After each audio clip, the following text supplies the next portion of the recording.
Hello friends. आज हम करने वाले हैं पाथ फाइंडर बुक, जो बहुत अच्छे लेवल की बुक है। उसका इलेक्ट्रिसिटी वाले चैप्टर का एमसीक्यू नंबर 20 करेंगे। ठीक है, एमसीक्यू नंबर 20 करने वाले। ये थोड़ा कंसेप्चुअल क्वेश्चन है। तो सबसे पहले हम पैराग्राफ पढ़ते हैं। पैराग्राफ का क्वेश्चन है एक पोटेंशियल। ये एक जो है बलून है, ये बलून है और इसको हमने बहुत ऊपर, ये ग्राउंड से कनेक्ट कर दिया और इसको बहुत ऊपर रखा है। बहुत ऊपर क्यों रखा है? क्योंकि उससे चार्ज डिस्ट्रीब्यूशन पे कोई फ़र्क नहीं पड़ेगा ग्राउंड को कनेक्ट करने से, क्योंकि चार्ज डिस्ट्रीब्यूशन अब यूनिफॉर्म है। इसलिए अब मान लेते इसमें दिया है कि इनिशियल पोटेंशियल इसका V0 है, ठीक है, और ग्राउंड से कनेक्ट कर दिया है, पोटेंशियल V0 है, इधर का ज़ीरो पोटेंशियल है, यानी कि इधर कुछ करंट फ्लो कर रहा होगा, कुछ आई करंट फ्लो कर रहा होगा। अब आगे देखते हैं। उसमें गैस भरी हुई है, ठीक है, और गैस भी लीक हो रही है। अब कोई होल होगा जिससे गैस लीक हो रही है, गैस लीक हो रही है, ठीक है। गैस लीक हो रही है यानी कि इसका रेडियस जो है, रेडियस भी कम हो रहा है, और इसमें इस तरह से रेडियस कम हो रहा है कि इसका जो पोटेंशियल है वो सेम रहेगा। देखो अब करंट जा रहा है, यानी कि इसमें से चार्ज निकल रहा है, इसलिए जो क्यू है, चार्ज जो है वो कम हो रहा है, चार्ज कम हो रहा है, साथ ही साथ रेडियस भी कम हो रहा है। और जो पोटेंशियल होता है वो proportional to q by r होता है, के क्यू बाय आर होता है। रेडियस भी कम हो रहा है, चार्ज भी कम हो रहा है। ये दोनों इस तरह से कम हो रहे हैं कि जो पोटेंशियल है वो कांस्टेंट रहेगा। और अगर पोटेंशियल कांस्टेंट है तो क्या करंट कांस्टेंट नहीं होगा? करंट भी कांस्टेंट होगा, क्योंकि करंट तो पोटेंशियल डिफरेंस बाय रेजिस्टेंस होता है। अब पोटेंशियल डिफरेंस V0 और ज़ीरो दोनों सेम है, दोनों कांस्टेंट है, तो और रेजिस्टेंस तो सेम होगा, इसलिए करंट भी सेम रहेगा। अब इसको सॉल्व करते हैं। हमें क्या पूछा है? Rate at which radius r, time rate at which radius r of the balloon changes, यानी कि हमें टाइम नहीं पूछ रहे, हमें पूछ रहा है dr/dt, rate of change of radius ultimately हमें पूछ रहा है, इसलिए हमें dr/dt निकालना रहेगा। तो सबसे पहले देखो, अब इसमें हम कुछ टी टाइम के बाद देखेंगे सिचुएशन को। देखो ये एक बलून है, इनिशियल देखते हैं पहले, रुको, इनिशियल कंडीशन देखते हैं बलून की। ये बलून जो है इसको हमने, इसको ये रेजिस्टेंस से कनेक्ट करके ग्राउंड से कनेक्ट किया। इनिशियल पोटेंशियल V0 है, t=0 पे हम देख रहे हैं, ठीक है, ये t=0 पे। अब कुछ टी टाइम के बाद ये रेडियस ए है, इनिशियल रेडियस ए है, कुछ रेडियस, फाइनल रेडियस कुछ मान लेते हैं आर हो गई, ठीक है, आर हो गई, और रेजिस्टेंस तो आ रही है, इसका पोटेंशियल V है और ये V0 ही रहेगा क्योंकि कांस्टेंट दिया है और वापस ग्राउंड से कनेक्टेड है। अब इनिशियल चार्ज मान लेते हैं कुछ Q0 है और फाइनल चार्ज कुछ स्मॉल q है, ठीक है। अब देखो इनिशियल पोटेंशियल और फाइनल पोटेंशियल सेम है, तो यानी कि V0 बराबर V। अब V0 को हम क्या लिख सकते हैं? V0 को हम लिख सकते हैं KQ0/R, और V को क्या लिख सकते हैं? K into small q by small r. ये कैपिटल आर नहीं, ये रेडियस इसका A है, इसलिए A। और इसमें K के कैंसिल हो रहे तो हमें दिख गया कि जो Q है वो RQ0/A। ये देखो, ये जो दूसरा डायग्राम है वो टाइम T के बाद है। अब चार्ज वेरिएबल है, अब इसको क्या करते हैं हम, डिफ्रेंशिएट कर देते हैं दोनों तरफ। तो dq बराबर Q0, और ये तो कांस्टेंट है Q0/A dr, क्योंकि Q0 तो इनिशियल चार्ज, और इनिशियल चार्ज थोड़ी बदलेगा, चार्ज बदल रहा है लेकिन इनिशियल चार्ज तो बदलेगा नहीं, ये dr। अब इंटीग्रेट कर देते हैं।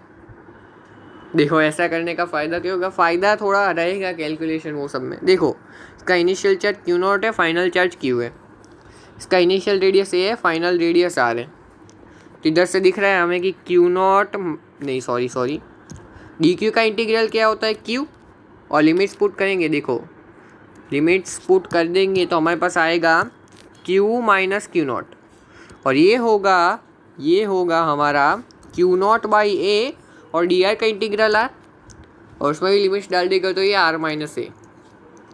अब इसमें से माइनस हटा के इसमें डाल दो, तो Q0 minus Q equal to Q0/A into A-R। ये हुई हमारी इक्वेशन 1। कि हमें और एक इक्वेशन भी चाहिए तो वो निकालते हैं। अब देखो I जो है वो करंट है, करंट क्या होगा? पोटेंशियल डिफरेंस बाय रेजिस्टेंस, तो V0 माइनस 0/R, यानी कि KQ0, चलो V0 ही रखते हैं, नहीं चलो KQ0/AR।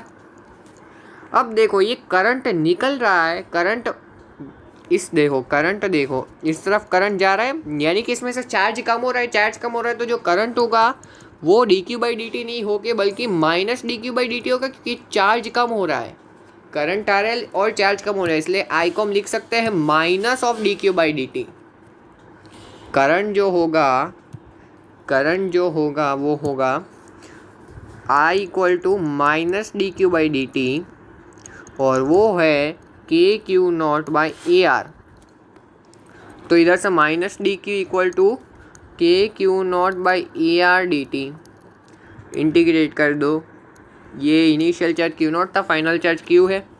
इनिशियल टाइम टे 0 से कुछ टाइम टी पे हम देख रहे हैं, तो डी क्यू का integral Q minus Q integral Q not से Q is equal to K Q not by A R time T. ठीक है, 0 से टी, यानी कि ये होगा हमारे पास, ये होगा माइनस ऑफ, ये minus of Q minus Q naught आएगा equal to K Q not by A R T, minus 0 यानी टी होगा, तो ऐसे Q not minus Q equal to K Q not by A R T.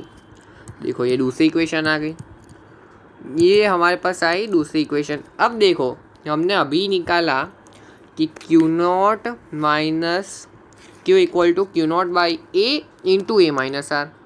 अब q not minus a की तो value भी हमने निकाल ली, क्यू नॉट माइनस ए की हमने वैल्यू भी निकाल ली। तो देखो वो इक्वेशन को वापस से लिख देते हैं, पहली वाली को, q not minus Q equal to क्या था, q not minus Q equal to q not by a into a minus r equal to q not by a into a minus r. ये ए है, ठीक है, 9 नहीं है, ए है।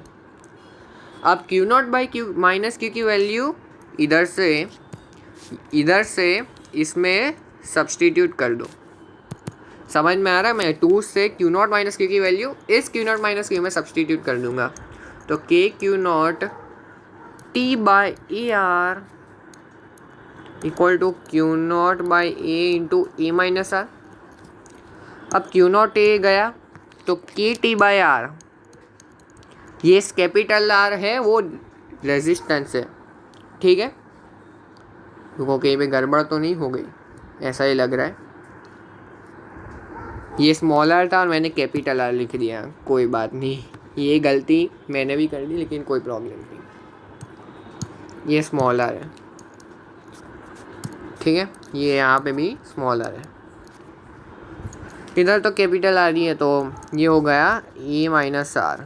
अब के की वैल्यू 1/4 पे एप्सिलॉन नॉट होती हो तो सबको पता है, तो अरे वापिस से मैंने कैपिटल आर लिख दिया यार, आर में कन्फ्यूजन हो रहा है, कोई बात नहीं, रुको ये T by 4 pi epsilon not R equal to A minus are.